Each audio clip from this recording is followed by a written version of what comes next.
Hello. तो आज हम लोग थर्मोडायनेमिक के बारे में पढ़ेंगे।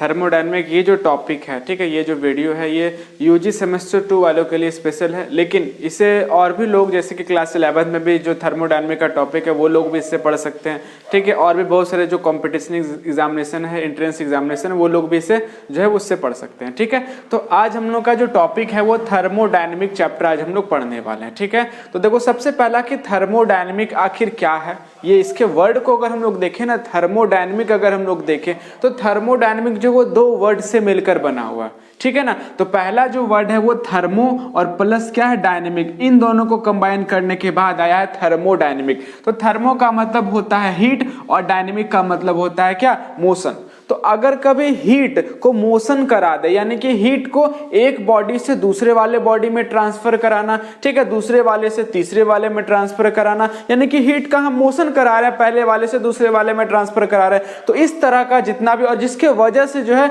वो एक मैकेनिकल एनर्जी कन्वर्ट होगा, क्या होगा, मैकेनिकल एनर्जी में कन्वर्ट होगा, ठीक है। तो हम लोग यहां से सिंपल लैंग्वेज में कह सकते हैं कि थर्मोडायनेमिक साइंस का एक ऐसा ब्रांच है जिसमें हम लोग क्या करते हैं कि हीट एनर्जी को जो है वो मैकेनिकल एनर्जी में कन्वर्ट करते हैं, या तो मैकेनिकल एनर्जी को हीट में कन्वर्ट करते हैं, इसका वाइस वर्सा हम लोग करते हैं, ठीक है ना। तो चलो अब हम लोग बात करते हैं, सबसे पहले जो थर्मोडायनेमिक जो वर्ड है वो सबसे पहले जो है एक मैकेनिकल इंजीनियर, उन्होंने इसके वर्ड को सबसे पहले दिया है, थर्मोडायनेमिक के बारे में सबसे पहले इन्होंने बताया।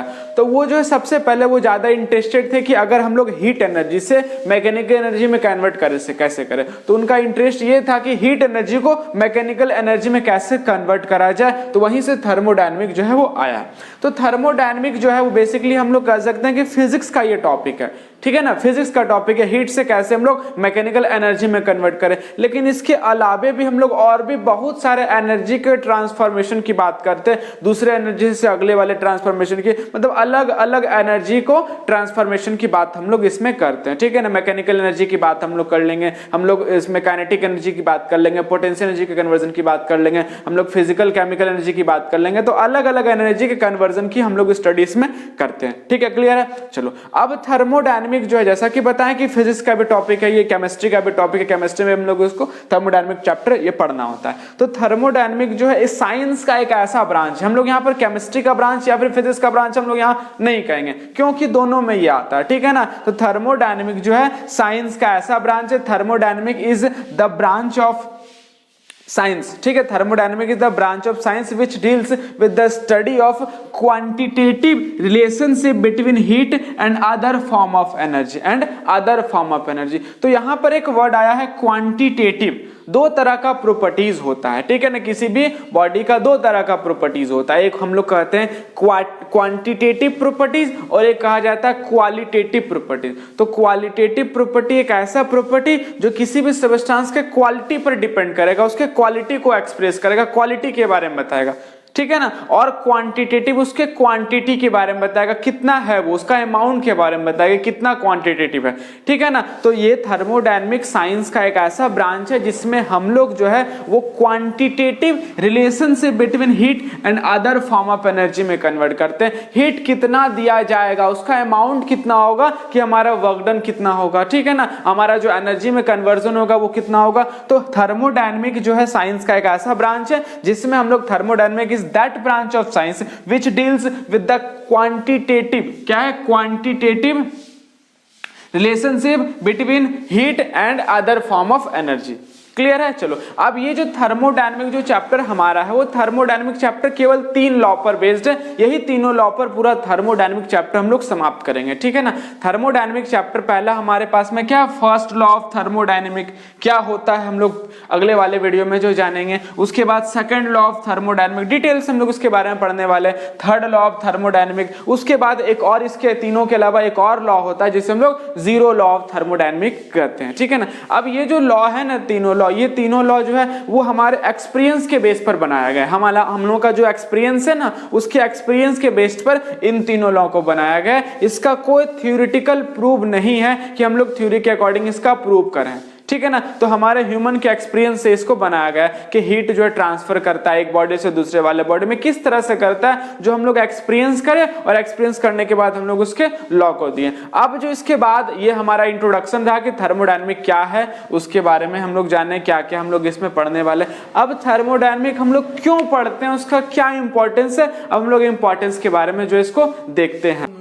अगला जो टॉपिक है वो इंपॉर्टेंस और ऑब्जेक्टिव्स ऑफ थर्मोडायनेमिक। तो थर्मोडायनेमिक का क्या इंपॉर्टेंस, इसका क्या ऑब्जेक्टिव्स, हम लोग थर्मोडायनेमिक में क्या क्या प्राप्त करते हैं, ठीक है, इसका क्या इंपॉर्टेंस है थर्मोडायनेमिक का। वैसे तो कहा जाए थर्मोडायनेमिक जो इंजीनियरिंग में भी इस्तेमाल किया जाता है, जो इंजीनियरिंग के जो स्टूडेंट्स होते हैं वो भी थर्मोडायनेमिक टॉपिक पढ़ते हैं। तो इंजीनियरिंग में कहाँ कहाँ थर्मोडायनेमिक का इस्तेमाल होता है, तो इंजीनियरिंग में जितना भी मैकेनिकल वर्क डन हुआ करता है, मैकेनिकल एनर्जी में थर्मोडायनेमिक का यूज हम लोग करते हैं, ठीक है।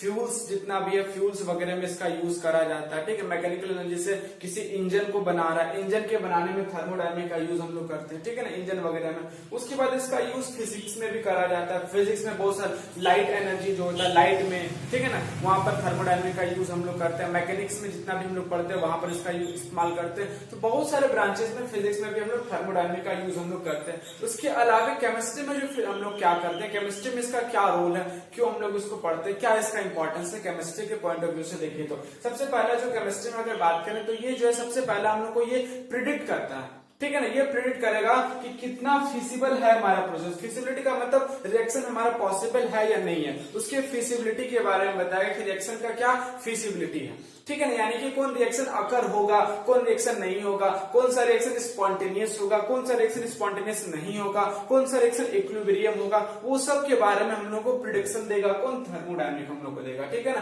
पहला इंपॉर्टेंस इसका क्या हो गया, to predict the feasibility of process. और फिजिबिलिटी का मतलब पॉसिबिलिटी, इसकी रिएक्शन का पॉसिबिलिटीज है या नहीं, कि वो रिएक्शन पॉसिबल है कि नहीं है, ये रिएक्शन हमारा इक्विलिब्रियम तक जाएगा कि नहीं जाएगा, वो सब जितने भी टॉपिक्स है वो सारा हम लोग ये पहला इंपॉर्टेंस हमारा ये देगा कि predict the feasibility of process. Clear है। चलो अब दूसरा हमारे पास में अगर बात करें, दूसरा क्या होगा, predict the yield of product. तो हमारा प्रोडक्ट मिलेगा कितना मिलेगा, इसका यील्ड कितना होगा, वो सब हम लोग को देगा कि इक्विलिब्रियम से पहुंचने से पहले इसका क्या यील्ड होगा, क्या इसका हम लोग को मैक्सिमम अमाउंट कितना मिलेगा, उन सभी का प्रिडिक्शन के बारे में हम लोग को जो थर्मोडायनेमिक टॉपिक वो थर्मोडायनेमिक बताता है, ठीक है। क्लियर है। दूसरा प्रॉपर्टीज, दूसरा इंपॉर्टेंस समझ में आ गया। तीसरा क्या बताता है कि बहुत सारा जो हम लोग क्या करते हैं कि जैसे कि हम लोग ले लिए राउल्स लॉ ले लिए, ठीक है, जैसे कि सॉल्यूशन वगैरह में क्वालिटेटिव प्रॉपर्टीज में ये टॉपिक पढ़े होंगे आप लोग, राउल्स लॉ हो गया, ठीक है, एलिवेशन इन बॉइलिंग पॉइंट हो गया, फेज रूल हो गया, ये सब जितने भी टॉपिक्स है, फेज रूल हो गया, ठीक है ना। और भी इलेक्ट्रोकेमिस्ट्री की हम लोग बात करें,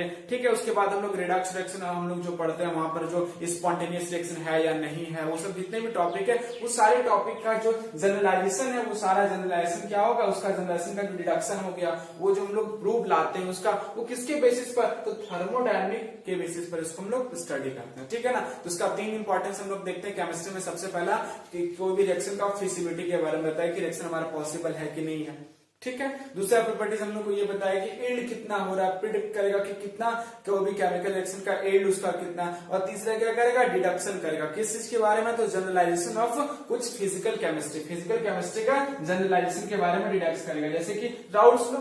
राउल्स लॉ का डिडक्शन हम लोग कहां से प्राप्त करेंगे, थर्मोडायनेमिक टॉपिक से हम लोग प्राप्त करेंगे, ठीक है ना। उसके बाद बहुत सारे इक्विलिब्रियम वाले चैप्टर में भी हम लोग थर्मोडायनेमिक का जो लॉ लगाते हैं, ठीक है ना। सॉल्यूशन वाले में हम लोग थर्मोडायनेमिक का लॉ लगाते हैं। तो उन जगहों पर उसका डिडक्शन जो किया जाता है, उसके फिजिकल प्रोसेस का जो जनरलाइजेशन होता है, उसके डिडक्शन को हम लोग थर्मोडायनेमिक टॉपिक से ही समझते हैं, ठीक है। तो ये हमारा रहा क्या इंपॉर्टेंस है हमारे केमिस्ट लोगों के लिए, थर्मोडायनेमिक का फिजिसिस्ट के लिए, और जो इंजीनियरिंग वाले विद्यार्थी उनके लिए क्या इसका इंपॉर्टेंस हो गया। अब इसके बाद इसका कुछ लिमिटेशंस भी है, उसके लिमिटेशन के ऊपर कुछ चर्चा करना है, इसका क्या लिमिटेशन है थर्मोडायनेमिक। थर्मोडायनेमिक के लिमिटेशन की बात करते हैं कि क्या क्या आखिर लिमिटेशन है थर्मोडायनेमिक का। कोई भी चीज तो परफेक्ट होता नहीं, इसका भी कुछ ना कुछ लिमिटेशन है, ठीक है। सबसे पहले लिमिटेशन की बात करें हम लोग, तो थर्मोडायनेमिक जो है वो केवल जो है वो एक बल्क के लिए हम लोग इस्तेमाल कर सकते हैं, ठीक है। बल्क का मतलब माइक्रोस्कोपिक क्वांटिटी के लिए। माइक्रोस्कोपिक दो तरह का होता है, एक होता है माइक्रो और एक होता है मैक्रोस्कोपिक, मतलब आई और ए का अंतर उसमें होता है। तो माइक्रो का मतलब बहुत ही छोटा सा लिटिल क्वांटिटी, ठीक है,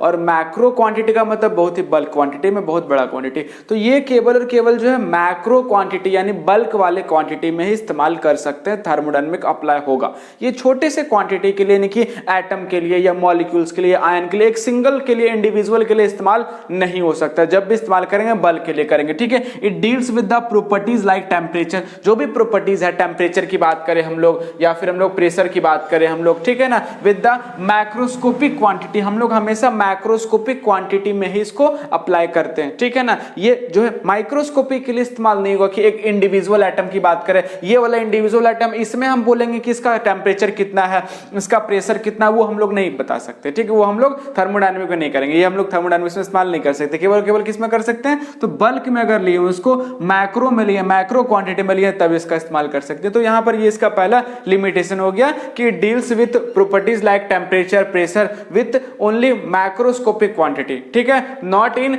माइक्रोस्कोपिक क्वांटिटीज। क्लियर हो रहा है पहला टॉपिक। चलो दूसरा क्या है कि ये हम लोगों के बारे में जो है ये रिएक्शन का केवल फिजिबिलिटी बताता है। जैसे कि अभी जाने कि उसका क्या इंपॉर्टेंस है, रिएक्शन के केवल फिजिबिलिटी के बारे में ये हम लोग को बताएगा, क्या फिजिबिलिटी या रिएक्शन पॉसिबल है कि नहीं है, किस रेट से रिएक्शन हमारा चल रहा है, कि कितना समय लेगा रिएक्शन को कंप्लीट करने के लिए, वो इसके बारे में हम लोग नहीं बता सकते हैं थर्मोडायनामिक चैप्टर से, ठीक है ना। थर्मोडायनामिक टॉपिक पढ़ करके हम लोग ये नहीं बता सकते हैं कि रिएक्शन का क्या रेट हमारा है, किस रेट से हमारा रिएक्शन हो रहा है, क्या टाइम टेकन इसका होगा रिएक्शन का कंप्लीट करने के लिए, वो सब जितना भी टॉपिक है रेट वाला, वो सब सारा हम लोग केमिकल काइनेटिक्स अनदर टॉपिक में हम लोग उसको स्टडी करते हैं। ये केवल और केवल हम लोग को रिएक्शन के फिजिबिलिटी की बात करता है, ठीक है ना। ये हम लोग को रेट के बारे में नहीं बताएगा, क्या हम लोग का टाइम टेकन होगा रिएक्शन को, प्रोसेस को कंप्लीट करने के लिए, ये हम लोग को नहीं बताएगा, ठीक है। तो it helps to predict the feasibility of process, ठीक है, फिजिबिलिटी के बारे में बताएगा, but not tells anything about the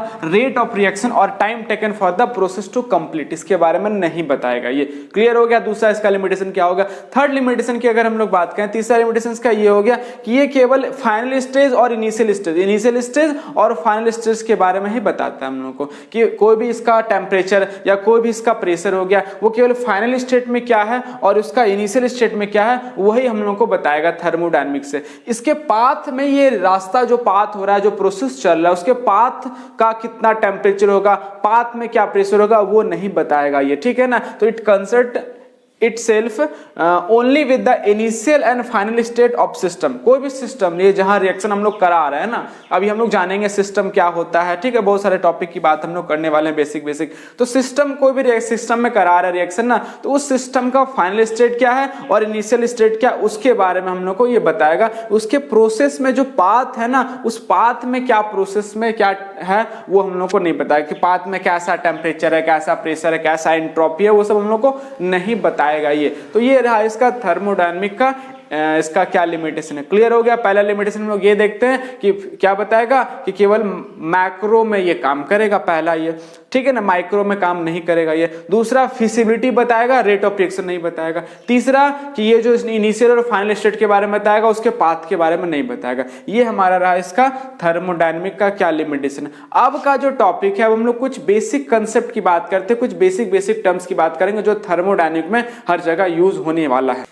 हाँ, तो अब जो है हम लोगों को इसके बेसिक कंसेप्ट की बात करना है, किसका क्या क्या मेन टर्म्स, क्या क्या कुछ डेफिनेशन है, उसके बारे में जानना है, जिससे कि आगे जितने भी हम लोग टर्म्स थर्मोडायनामिक पढ़ने वाले हैं, उसमें ये सब टर्म्स का यूज होने वाला है और ये सब टर्म्स को हम लोग को समझना है, ठीक है ना। सबसे पहला सिस्टम एंड सराउंडिंग की बात करेंगे हम लोग। सिस्टम किसे कहते हैं, कि एक ऐसा पोर्सन है जहां पर हम लोग थर्मोडायनामिक स्टडी करने के लिए उस पोर्सन को, उस प्लेस को चुने हुए, ठीक है ना। एक ऐसा पोर्सन, जैसे कि सपोज करें एक बीकर हम लोग लिए हुए, एक हम लोग टेस्ट ट्यूब लिए हुए, तो यहाँ पर हम लोग स्टडी कर रहे हैं, जिस पोर्शन में स्टडी करा जाता है, जिस पोर्शन को लेकर के स्टडी करते हैं ना, उसको हम लोग कहते हैं सिस्टम। और बाकी जितना भी एरिया उसका हो गया, एक्सक्लूडिंग इस वाले पार्ट को छोड़ करके जितना भी एरिया, वो सारे वाले एरिया को सराउंडिंग हम लोग कहते हैं। सराउंडिंग का मतलब हो रहा है कि आसपास के एरिया। तो ये वाला पार्ट जहां पर स्टडी करने के लिए चुन रहे हैं हम लोग, ठीक है ना, द पार्ट ऑफ यूनिवर्स, पूरे यूनिवर्स में कहीं पर भी हम लोग एक ऐसा पार्ट ले लिए जहां पर रिएक्शन करने की बात हम लोग करें, रिएक्शन हम लोग उस करने के लिए चुने हुए, वो पार्ट हमारा कहलाएगा क्या,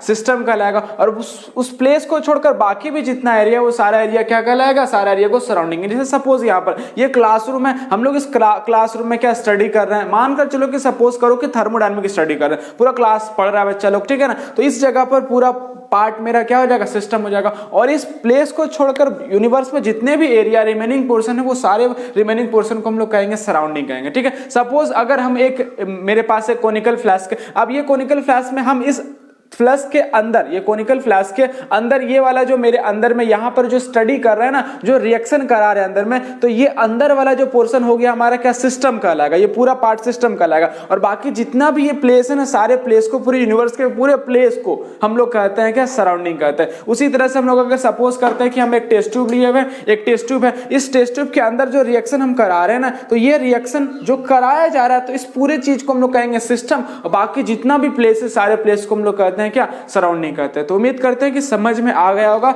सिस्टम और सराउंडिंग क्या है, ठीक है ना। तो सपोज लिए हम लोग एक पूरा सिस्टम, जैसे एक फैक्ट्री सपोज करते हैं, तो एक फैक्ट्री में जो काम चल रहा है वो पूरा पार्ट हमारा सिस्टम हो गया, बाकी जितना भी वो क्या हो गया, सराउंडिंग हो गया। क्लियर हो रहा है ना। चलो, तो सिस्टम में सराउंडिंग का कॉन्सेप्ट क्लियर हो गया। जिस पार्ट पर, the part of universe chosen for the thermodynamic study, एक ऐसा पार्ट जहां पर हम लोग चूज करते हैं थर्मोडायनेमिक स्टडी करने के लिए, उसको हम लोग कहते हैं सिस्टम। बाकी उसको छोड़कर जितने भी पार्ट हो गया, the remaining portion of universe excluding system, excluding system को छोड़कर जितना भी एरिया, सारे एरिया को हम लोग कहेंगे सराउंडिंग। क्लियर है। तो हम लोग को पढ़ना है अब है टाइप ऑफ सिस्टम, ठीक है ना। अभी हम लोग जाने सिस्टम किसे कहते हैं, कि एक ऐसा प्लेस जहां पर हम लोग रिएक्शन को या कोई भी थर्मोडायनेमिक स्टडी करने के लिए जो प्लेस चुनेंगे ना, उसी प्लेस को हम लोग सिस्टम कहते हैं, ठीक है ना। अब सिस्टम का कितना टाइप्स है, तो सिस्टम का हम लोग मेनली 3 टाइप्स कह सकते हैं। पहला जो हमारे पास में वो ओपन सिस्टम होता है, दूसरा हमारे पास में हुआ करता है क्लोज सिस्टम, और तीसरा मेरे पास होता है आइसोलेटेड सिस्टम। तो क्या होता है ओपन सिस्टम, क्लोज सिस्टम और आइसोलेटेड सिस्टम, चलो समझते हैं इसके बारे में हम लोग क्या होता है। तो अगर हम लोग कोई सिस्टम लिए हुए, कोई सिस्टम लिए हुए, अब इस सिस्टम में क्या होगा कि मैटर का भी ट्रांसफॉर्मेशन होगा सराउंडिंग के साथ। मैटर का ट्रांसफॉर्मेशन मतलब सिस्टम से सराउंडिंग मैटर जाएगा या सराउंडिंग से सिस्टम में मैटर आएगा। और हीट की बात करते हैं, हीट भी सराउंडिंग से सिस्टम में और सिस्टम से सराउंडिंग में आएगा। तो हम लोग अगर देखें यहां पर कि देखो ये सराउंडिंग हमारा हो गया, पूरा प्लेस सराउंडिंग है, और ये वाला हमारा क्या सिस्टम है। तो यहां से क्या होगा कि सराउंडिंग से सिस्टम में हीट इंटर करेगा, या तो हीट जो है वो सिस्टम से सराउंडिंग में करेगा। अगर हमारा जो रिएक्शन जो ले रहे हैं ना, अगर रिएक्शन हमारा इंडोथर्मी रिएक्शन होगा, इंडोथर्मी रिएक्शन, तो इंडोथर्मी के दौरान क्या होगा कि सराउंडिंग से सिस्टम में हीट इंटर करेगा, सराउंडिंग से सिस्टम में हीट इंटर करेगा, ठीक है, इंडोथर्मी। और अगर रिएक्शन हमारा एक्सोथर्मी हुआ ना, तो एक्सोथर्मी के दौरान हम लोग क्या कह सकते हैं कि ये बाहर निकलेगा, हीट क्या निकलेगा, बाहर निकलेगा। याद रखना है इंडोथर्मी, इंडो नाम से क्लियर हो रहा है, ये सब टॉपिक पढ़ चुके हैं पहले वाला। इंडोथर्मी मतलब अंदर मांग रहा है एनर्जी, इंडो अंदर दो, ठीक है ना, अंदर हम लोग को इसमें एनर्जी देना पड़ेगा, इंडोथर्मी। तो इंडोथर्मी के दौरान जो है वो सिस्टम से सराउंडिंग जाएगा, और एक्सोथर्मी होगा तो सराउंडिंग से सिस्टम जाएगा। तो हीट का ट्रांसफॉर्मेशन, इसके अलावा एनर्जी का भी, यानी एनर्जी का तो हो गया ना, हीट यानी एनर्जी, दूसरा क्या मैटर का ट्रांसफॉर्मेशन भी होगा। तो एक कंटेनर ले रखे हैं या फिर हम लोग एक फ्लास्क ले रखे हैं, अब इसमें बोल रहे हैं रिएक्शन कराना, तो रिएक्शन कराने के दौरान इसको हीट करेंगे, तो हीट करने से ये जो लिक्विड इसमें रखा हुआ इवापोरेट होगा, और इवापोरेट होने से वो तो बाहर निकलेगा ना, तो सराउंडिंग में जा रहा है ना मैटर, मतलब हीट का भी ट्रांसफॉर्मेशन होगा और मैटर का भी ट्रांसफॉर्मेशन होगा, तब उसको हम लोग कहेंगे ओपन। जैसे कि सपोज ये मेरे पास में कंटेनर है, अब इस कंटेनर फ्लास्क के अंदर हम लोग क्या किया, कुछ लिक्विड ले रखे हैं, कुछ केमिकल्स मेरे पास है। अब इस केमिकल्स में अगर जैसे इसको हीट कराएंगे तो अंदर का जो केमिकल है वो इवापोरेट होगा, तो ये पूरे पार्ट को सिस्टम कहेंगे, और ये पूरा जो जितना भी सराउंडिंग, वो सराउंडिंग हो गया। क्लियर है। चलो, तो यहां से जैसे हीट देंगे ना हम लोग, इसमें एनर्जी प्रोवाइड करा रहे हैं, तो एनर्जी प्रोवाइड कराने से क्या होगा, ये जो है इवापोरेट होगा, इवापोरेट होने से ये क्या होगा, बाहर निकल कर आएगा। मतलब सराउंडिंग में जो है वो मैटर का ट्रांसफॉर्मेशन हो गया, और हीट का भी ट्रांसफॉर्मेशन हो रहा है कि सराउंडिंग से सिस्टम में जा रहा है। तो अगर इस तरह से सिस्टम होगा, जो इसका माउथ ये वाला जो ओपन हो रहेगा, तब इसको हम लोग ओपन सिस्टम कहेंगे। क्लियर हो गया। चलो, अब इसी में अगर हम लोग एक पिस्टल लगा दें, क्या लगा दें, अगर इसी में यहां पर एक पिस्टल लगा दिया जाए, पिस्टल ऐसा लगा देते हैं, चलो एक पिस्टल लगा देते हैं, ये जो इस तरह से एक पिस्टल लगा दिया गया। अब जैसे ही पिस्टल यहाँ पर जो लगाया गया ना, तो लगाने के बाद क्या होगा कि मानकर चलो कि ट्रांसफॉर्मेशन ऑफ एनर्जी होगा, हीट हम लोग दे रहे हैं, हीट हम लोग क्या कर रहे हैं, दे रहे हैं। तो हीट देने से क्या होगा ना कि इसमें प्रेशर बनेगा, क्या बनेगा, इवापोरेट होगा, इवापोरेट होने से क्या बनेगा, वो प्रेशर बनेगा। तो जैसे प्रेशर बनाएगा तो प्रेशर ऊपर की तरफ लगाएगा, प्रेशर क्या लगेगा, ऊपर की तरफ प्रेशर ऐसा लगाएगा वो, तो ऊपर की तरफ जो प्रेशर लगाया जा रहा है, और यहाँ पर हम लोग एक फ्रिक्शनलेस पिस्टल लगाए, तो फ्रिक्शनलेस पिस्टल क्या होगा, ऊपर की तरफ जाएगा, ऊपर की तरफ जाएगा, और ये फाइनली यहां से क्या हो जाएगा, उठ करके ये प्रेशर लगाने के बाद कुछ इस दूरी पर आ जाएगा। मतलब क्या कर रहे हैं कि मतलब इसका वॉल्यूम में चेंज हुआ, ये अभी यहां पर था, हो गया यहां पर, मतलब इसमें मैकेनिकल कुछ वर्क डन हो रहा है, मतलब मैकेनिकल में एनर्जी में कन्वर्ट हो गया। क्लियर हो रहा है ना। तो इस तरह से हम लोग कह सकते हैं। अब क्या होगा, हीट बाहर निकलेगा तो बाहर निकलेगा, मतलब प्रेशर घटेगा तो ये नीचे आएगा, तो ये हीट से हम लोग इसको मैकेनिकल एनर्जी में कन्वर्ट कर दिया। क्लियर हो रहा है। चलो दूसरा सिस्टम हमारे पास में है क्लोज सिस्टम। तो क्लोज सिस्टम में क्या होगा ना कि जो कंटेनर लिए थे ना उस कंटेनर को अब हम लोग बंद कर देते हैं। तो क्या होगा कि ये वाला अभी क्या था ना कि इवापोरेट होकर के बाहर निकल आ रहा था, तो जैसे बाहर निकल के आ रहा था मेरे पास में, अगर हम लोग इसमें यहाँ पर कुछ क्लोज कर दिए तो क्लोज करने के बाद ये जो गैसेस जो बना वो गैस क्या बाहर निकल कर आ पाएगा? नहीं ना आ पाएगा। मतलब जो मैटर था वो मैटर का ट्रांसफॉर्मेशन सराउंडिंग के साथ में अब नहीं हो पा रहा है। तो एक ऐसा सिस्टम जिसमें केवल एनर्जी का ट्रांसफॉर्मेशन होगा सिस्टम से सराउंडिंग या सराउंडिंग से सिस्टम, तब इस सिस्टम को हम लोग कहेंगे क्लोज सिस्टम। क्या कहेंगे? Close system. बंद रख दिए इसको ना, तो ये जो मैटर जो भी है ना, मैटर बाहर नहीं निकल पाएगा, ये तो बंद हो गया ना, बाहर नहीं निकल पा रहा। वही सपोज ये मेरे पास में क्या है, बीकर है। अब इस बीकर में हम लोग इस तरह से एक पिस्टल यहाँ पर क्या किए, एक कवर इस तरह से लगा दिए इसका, ठीक है ना। अब ये इस तरह से कवर लगा दिया गया, तो कवर लगाने के बाद यहाँ पर जो है कॉर्क लगा दिए। अब ये कॉर्क लगा देंगे तो क्या होगा, ये जो इवापोरेट होगा क्या बाहर निकल पाएगा? बाहर निकल आ पाएगा? कॉर्क लगाने के बाद नहीं आ पाएगा ना। मतलब केवल एनर्जी का ट्रांसफॉर्मेशन इसके साथ होगा, मैटर का ट्रांसफॉर्मेशन नहीं होगा, तब इसको हम लोग क्लोज सिस्टम कहेंगे। क्लियर हो गया सभी लोगों को? चलो अब वही मेरे पास में अगला क्या हो गया कि आइसोलेटेड सिस्टम। क्लियर हो रहा है। आइसोलेटेड सिस्टम का मतलब क्या होगा कि सबको हम लोग इंसुलेटेड कर देंगे, सबको आइसोलेट कर दिया गया कि ना तो हीट एनर्जी पास कर पाएगा, ना तो एनर्जी से बाहर जा पाएगा, ना तो अंदर आ पाएगा, और ना ही मैटर का, ना तो मैटर का ट्रांसफॉर्मेशन होगा और ना ही जो है वो क्या होगा, एनर्जी का ट्रांसफॉर्मेशन होगा। इंसुलेट कर दिया, आइसोलेट कर दिया, कुछ नहीं, ना तो हीट जा पाएगा अंदर से बाहर, ना तो मैटर अंदर से बाहर जा पाएगा। तो इस टाइप के सिस्टम को आइसोलेटेड सिस्टम कहते हैं। क्लियर हो गया। पहला एक ऐसा सिस्टम जिसमें दोनों होगा, मैटर का भी ट्रांसफॉर्मेशन होगा सराउंडिंग के साथ में, सराउंडिंग टू सिस्टम या तो सिस्टम टू सराउंडिंग, और एनर्जी का भी दोनों का होगा। अगले वाले में क्या है कि ना तो केवल और केवल क्या होगा, एनर्जी का होगा। हीट हम लोग देंगे, हीट बाहर निकलेगा, हीट देंगे, हीट बाहर निकलेगा। क्लियर है। इसमें मैटर का ट्रांसफॉर्मेशन नहीं हो पाएगा। यहां पर क्या होगा, ना तो हीट होगा ना तो मैटर होगा। क्लियर हो गया ना। चलो तो यहां पर ये जो आइसोलेटेड सिस्टम है ना, इसी का इस्तेमाल जैसे हम लोग थर्मस वगैरह देखते हैं, थर्मस वगैरह जो भी होता है तो उसमें जो भी गर्म चीज रखें गर्म का गर्म रहेगा, ठंडा रखें तो ठंडा का ठंडा रहेगा। मतलब ना तो हीट बाहर आ रहा है और ना ही हीट अंदर जा रहा है, जिस वजह से जैसा स्टेट में है, जिस स्टेट में है उसी स्टेट में रहेगा। तो अगर गर्म है तो गर्म ही रहेगा और ठंडा है तो ठंडा ही रहेगा। तो ये जो है थर्मस वगैरह जो है इसी आइसोलेटेड सिस्टम पर वो काम करता है। तो यहां तक क्लियर हो गया सिस्टम, टाइप ऑफ सिस्टम क्या होता है। तो फिर अगले क्लास में हम लोग इस टॉपिक को फिर आगे हम बढ़ाएंगे। तब तक के लिए बहुत बहुत धन्यवाद।